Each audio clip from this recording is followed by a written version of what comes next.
Hi guys, Eric Pathey here at PickDogs.com. We're chunking out these videos ahead of time so we can all enjoy our holiday week.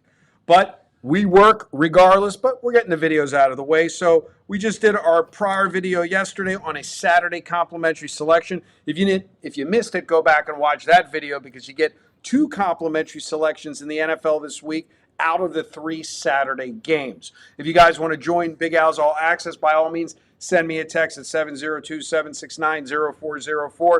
As we discussed in prior videos, we work 365 days a year, so don't worry, you will not bother me nor offend me regardless of when you text me. With that being said, Al, I know you got a complimentary selection, and I believe it is in the Bengals-Broncos matchup. The last video was the early game, and this video is the late game on Saturday.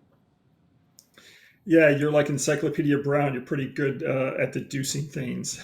so um, I'm going to look at the Cincinnati Bengals here, Eric. The Bengals are playing their last home game of the season, and they're a terrific 22-5 ATS in their last home game of the year when they're not laying 6 or more points. Here, of course, they're laying a short field goal, and we're going to take the Bengals to give their fans a nice send-off in their last home game, and we'll take the Bengals -3.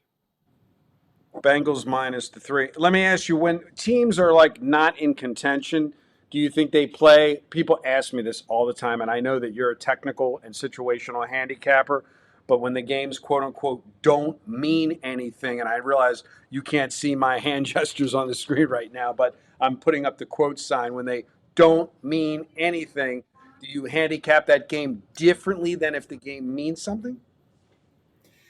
Well, I would be more inclined, slightly more inclined to take a team that was out of the playoff race. So for most people, they would look at it and they would think that the game does not mean anything to that team.